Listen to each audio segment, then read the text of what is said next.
now we are going to discuss about cholera and control of certain infections. तो cholera क्या करता है?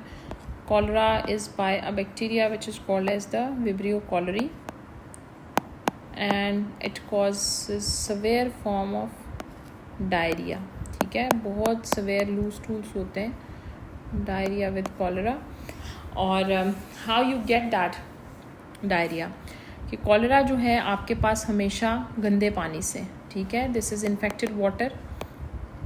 और इन्फेक्टेड वाटर भी कौन सा है? वाटर जिसके अंदर आपका स्टूल या सीवेज गया हुआ हो, उस सीवेज वाटर के अंदर जो है वो कॉलरा ग्रो करता है. और वो अगर ड्रिंकिंग, वो जो वाटर है आपका सीवेज इन्फेक्टेड वाटर, वो अगर कोई ह्यूमन ड्रिंक कर ले तो उसको कॉलरा हो जाता है. कॉलरा जो है वो इंटेस्टाइन में चला जाता है. इंटेस्टाइन में जाके, ये इंटेस्टाइन है, इंटेस्टाइनल की ये वॉल एपिथेलियल सेल्स हैं. अब इंटेस्टाइनल एपिथेलियल सेल्स में जाके कॉलरा यहाँ पे इन्फेक्शन करता है, एम्बेड हो जाता है और एक टॉक्सिन प्रोड्यूस करता है. ये जो टॉक्सिन है ये हाईली इरिटेंट टॉक्सिन होता है. ये जो आपके एपिथेलियल सेल्स हैं इन सबको इरिटेट कर देता है. ये सारे सेल्स इरिटेट हो जाते हैं. इरिटेशन के रिजल्ट में क्या होगा? ये डैमेज तो होते ही होते हैं, लेकिन यहाँ पे आपने पढ़े थे क्लोराइड, सोडियम चैनल्स, वो सारे चैनल्स इतने बुरी तरह डैमेज होते हैं कि आपके सारे इलेक्ट्रोलाइट्स, आपका सोडियम, पोटाशियम, क्लोराइड, ये बहुत ज़्यादा अमाउंट में इंटेस्टाइनल ल्यूमेन में आ जाता है with some water as well.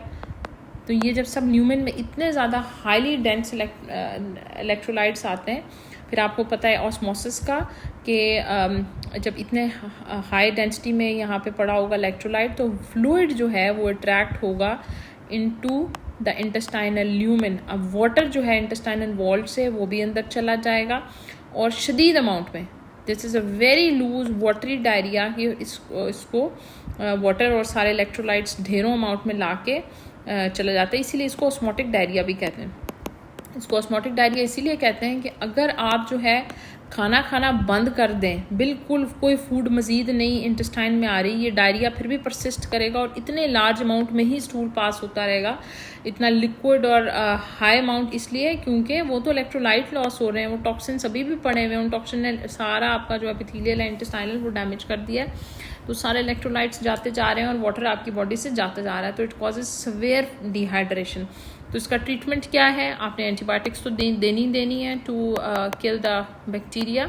साथ जो है वो आपने पेशेंट को रिहाइड्रेट करना है with water and electrolyte imbalance को करेक्ट करना है. ठीक है.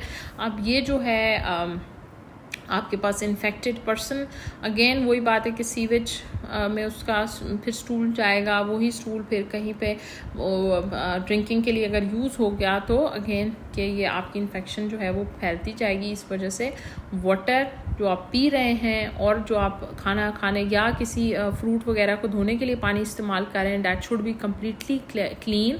कि कई दफ़ा होता है कि आप फ्रूट वगैरह जो आपने रॉ खाना है वो भी आपने धोने के लिए अगर कोई सीवेज इन्फेक्टेड वाटर गलती से इस्तेमाल कर लिया तो you can have cholera even with that. अब सेकंड टॉपिक हमारे पास आ जाता है कंट्रोल ऑफ इन्फेक्शन. इसमें बहुत चीज़ें जनरल कॉमन सेंस की हैं कि हम कैसे कैसे कंट्रोल कर सकते हैं from different kind of diseases. अब उसमें पहली चीज़ तो है आपके पास वाटर. वाटर बहुत बड़ा सोर्स है हमारे सर्वाइवल के लिए, सबसे ज़रूरी है. लेकिन वाटर जो है अगर ये प्रॉपरली क्लीन ना हो तो इससे फिर डिजीज़ेस भी बहुत ज़्यादा होती हैं.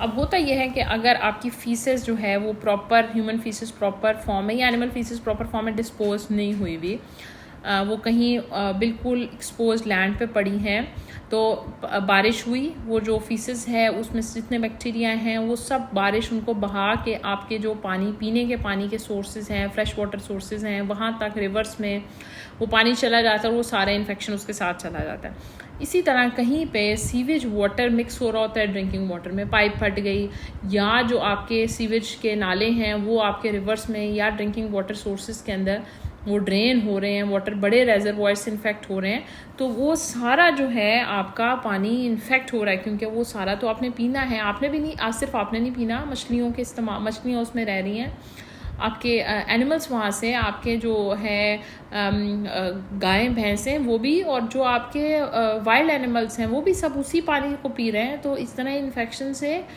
100 and thousands of species they are infected. अब आप वाटर को कैसे जो है वो कंट्रोल करते हो वाटर से इन्फेक्शन? पहली चीज़ ये कि आप ह्यूमन सीवेज जो है सीवेज ट्रीटमेंट प्लांट्स होने चाहिए। जो सबसे ज़रूरी चीज़ है कि आप सीवेज को ऐसे खुले में जो है वो डिस्पोज कर रहे हैं, बाहर पड़ा हुआ है या नाले डायरेक्ट वाटर रिवर्स में जा रहे हैं, ये बिल्कुल नहीं होना चाहिए। प्रॉपर सीवेज ट्रीटमेंट प्लांट्स हों जहाँ पे वो सीवेज ट्रीट हो कि अगर उन्होंने आगे ड्रेन भी होना है तो वो ट्रीट हो के ड्रेन हो, ताकि आपके रिवर्स, आपके सीज, आपकी सारी चीज़ें वो इन्फेक्ट ना हो। और दूसरा ये कि अगर जो है वो जो सीवेज ट्रीटमेंट में उसको फ़िल्टर कर लिया through filtration and chlorination, chlorine डालते हैं, क्लोरीन से सारे जो बैक्टीरिया वो किल हो जाते हैं। और फिल्टर जब करते हैं, जो ऑर्गेनिक मटेरियल फ़िल्टर होता है, उससे आप फिर फर्टिलाइज़र्स और वो सब चीज़ें भी बना सकते हैं। दूसरी चीज़ ये है तो सीवेज को प्रॉपरली डिस्पोज करना, और दूसरा ड्रिंकिंग वाटर के लिए तरद्दुद। ड्रिंकिंग वाटर जो है ये आप छोटे स्केल पे ले लें, सिंपल, अगर कोई घर में है उसके पास कोई और फिल्टर नहीं है, सिंपल बॉयलिंग कर लें, क्योंकि बॉयलिंग में हाई टेम्परेचर पे बहुत से बैक्टीरिया किल हो जाते हैं। ऑल्दो मैनी वायरसेस जो हैं वो टेम्परेचर स्टेबल होते हैं और वो नहीं किल होते, लेकिन बैक्टीरिया बहुत से किल हो जाते हैं हॉट वाटर बॉयलिंग से। अब आप बॉईल कर सकते हो। सेकेंडली फिर जो है आप स्मॉल स्केल फिल्ट्रेशन प्लांट हैं, फिर लार्ज स्केल फिल्ट्रेशन प्लांट्स हैं जो कि सप्लाई देते हैं। तो अगर आप पीने का पानी प्रॉपरली, जिसमें इन्फेक्शन ना हो, बैक्टीरिया ना हो, ऑर्गेनिक मटेरियल ना हो, फीसेस इन्फेक्टेड ना हो, तो बहुत हद तक आप इससे कंट्रोल कर लेते हैं। फिर दूसरी चीज़ आपके पास आती है आपकी फूड, जो हम खाते हैं और जो हम पीते हैं, यही हम कंट्रोल कर लें तो हम आधे से ज़्यादा इन्फेक्शंस कंट्रोल कर लें। अब फूड क्या है? फूड में अब पहली चीज़ फूड को पकाना। अब जो फूड हैंडल करते हैं आपके, अगर प्रोफेशनल किचन्स में देखें, आपके शेफ़्स हैं, आपके बूचर्स हैं, जिन्होंने बहुत लार्ज, आपकी कैंटीन वाले अंकल हैं जिन्होंने बहुत लार्ज स्केल में चीज़ें प्रिपेयर करनी हैं, उनको फूड वॉशिंग और फूड हैंडलिंग से लेके, अपने हैंड वॉशिंग से लेके, अपनी हाइजीन, अपने किचन शेल्फ़ की हाइजीन, हर चीज़ का ख्याल रखेंगे तो इन्फेक्शन नहीं होगी।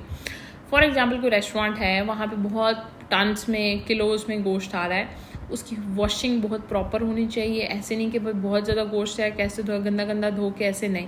That should be completely and properly washed. फिर जो कुक है जिसने कटिंग करनी है, जिस शेल्फ़ पे रख के उसने रॉ गोश्त काटा है, रॉ गोश्त से बैक्टीरिया जो है उस शेल्फ़ पे लग गए, वो उस शेल्फ़ के ऊपर कोई रॉ वेजिटेबल या कोई और चीज़ ना काटे unless it is properly clean, और वो छुरी और वो सब चीज़ें प्रॉपर क्लीन हो, ताकि अगर वहीं पे आपने कच्चा गोश्त रखा, वहाँ से बैक्टीरिया निकले और उस सरफेस को इन्फेक्ट किया, वहीं पे आपने जो है वो कोई और वेजिटेबल काट दी, तो उस वेजिटेबल को भी वो बैक्टीरिया लग जाएंगे, उस छुरी से भी वो बैक्टीरिया लग जाएंगे। तो ये बेसिक हाइजीन है कि आप एरियाज़ डिफ़ाइन करें और अपने यूटेंसिल्स डिफ़ाइन करें और उनकी वॉशिंग, क्लीनिंग प्रोटोकॉल्स, उसका ख्याल रखें। फिर है जो शेफ़ है या जो भी जो खुद कुकिंग कर रहा है या जो हेल्पर्स हैं, उनकी अगर वो टॉयलेट अटेंड करके आए हैं, उसके बाद उनकी प्रॉपर हैंड वॉशिंग हुई है या नहीं, कि अगर वो हैंड वॉश नहीं करके आएंगे तो डेफिनेटली उनके कहीं ना कहीं इन्फेक्शन वो उठा के ले आए, और वो इन्फेक्शन जो है उन्होंने आपके किचन के किसी भी प्रोडक्ट पे को इन्फेक्ट किया, और उससे बहुत सारे लोग, जितने लोग आके खाना खाएंगे, वो सारे के सारे उससे इन्फेक्शन हो जाएंगे। फिर दूसरी चीज़ आती है हमारे यहाँ, कई लोग जो है कच्चा गोश्त, कच्चा दूध पी लेते हैं, कच्चे अंडे खा लेते हैं, और जो है वो कच्चा मतलब वो जो स्टेक्स खाते हैं मीडियम रेयर टाइप की और बिल्कुल रेयर के, उसमें वो रॉ मीट होता है। तो आपके पास फूड जो है that should be properly cooked. Heat में ना होता है कि बहुत सारे बैक्टीरिया को किल कर देती है। अगर आपने प्रॉपरली कुक्ड फूड नहीं खाया, पैस्चराइज्ड मिल्क नहीं पिया, अंडे प्रॉपरली कुक्ड नहीं खाए, तो क्या है, बैक्टीरिया ज़िंदा रहेगा। And when you feed on such kind of food जिसके अंदर जो है वो बैक्टीरिया बिल्कुल एक्टिव पड़ा हुआ है, तो डेफिनेटली जो है you have a chance to develop the infection from these food items. तो ये बेसिक हाइजीन की टिप्स हैं। प्लस जो है पर्सनल हाइजीन आप अपनी कितनी अच्छी रखते हैं कि आप खुद अपने हाथ, जो जिसने खाना, ये तो ना कि ये सोर्सेज थे, आपने खुद ने हैंड वॉशिंग कितनी की है अच्छी, आप अपने फ्रूट वेजिटेबल को कैसे धोते हैं, आपको प्यास लगी, आपके पास अपना पानी नहीं, आप कहाँ से पानी लेते हैं, आप नेल्स कैसे काटते हैं, मतलब ये सब चीज़ें। फिर आप अगर शॉप पे चीज़ ख़रीदने जाते हैं, शॉप में वो है शीशे के शेल्फ्स लगे हुए होते हैं कि वहाँ हर आता जाता चीज़ को हाथ नहीं लगा सकता, खांसी की या छींकों की छींटें जो हैं वो ड्रॉपलेट्स के थ्रू गोश्त पे नहीं लग रही, डायरेक्ट इन्फेक्शंस नहीं उसको लग रही, फ्लाइज नहीं उसके ऊपर आ रही। तो ये सब वो चीज़ें हैं बेसिक हाइजीन के जिसके साथ जो है वो आप कंट्रोल कर सकते हो दीज इन्फेक्शन।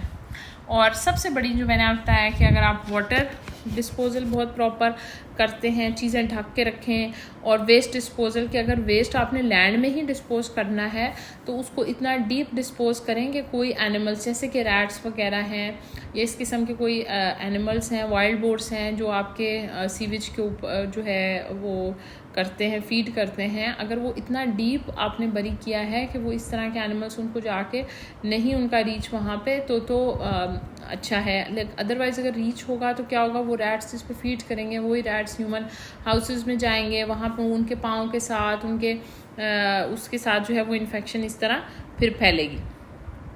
तो दीज आर द थिंग्स कि आप जिससे कंट्रोल कर सकते हो, and these are very basic, there is no hard rule or hard logic in this, it's just common sense.